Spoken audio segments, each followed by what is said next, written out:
আসসালামু আলাইকুম, কেমন আছেন বন্ধুরা?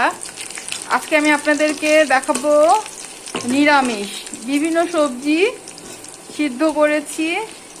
দেখতে পাচ্ছেন, এই যে পেঁপে, কুমড়া, আলু, চিচিঙ্গা, ধুন্দুল, বেগুন, সবগুলো, আলু, মিষ্টি কুমড়া, পেঁয়াজ, কাঁচামরিচ, পেঁয়াজ, হলুদ, মরিচ, ধনিয়া, জিরার গুঁড়া সব একসাথে, একটু আদা রসুন বাটা দিয়ে সিদ্ধ করেছি। দেখতে পাচ্ছেন, এই যে এখন সিদ্ধ করে রেখেছি। এটা খুবই খেতে সুস্বাদু, পুষ্টিকর, সব ভিটামিন আছে এর মধ্যে। সিদ্ধ করে নেবেন প্রথমে। এগুলো সব মাংসের যে মশলা সব, আর পাঁচফোড়নের গুঁড়া আর গরম মশলার গুঁড়া সব দিয়েছি। এখন এখানে দেখতে পাচ্ছেন পেঁয়াজ, রসুন, তেজপাতা আর শুকনা মরিচ, এগুলো এখন দিয়ে দিব।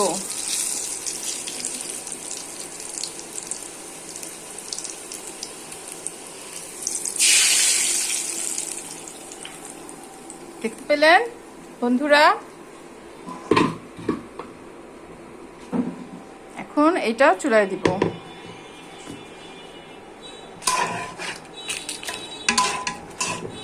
সুন্দর একটা ফ্লেভার আসছে, যেহেতু পাঁচফোড়নের গুঁড়া, গরম মশলার গুঁড়া দিয়েছি।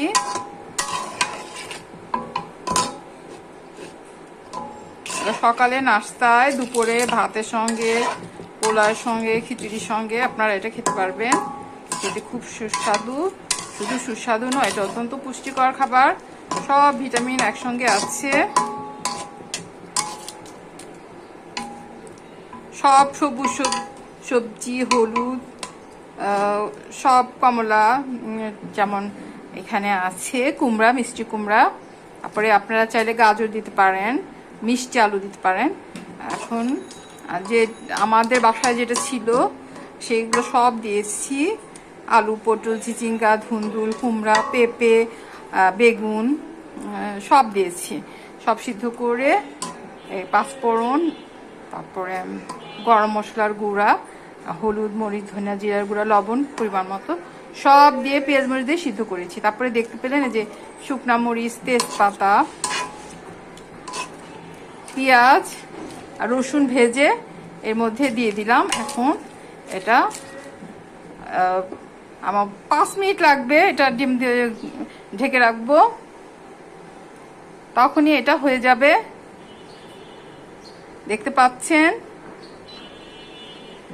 মজাদার নিরামিষ, আমরা নিরামিষ বলি। তারপরে অনেকেই পাঁচমেশালি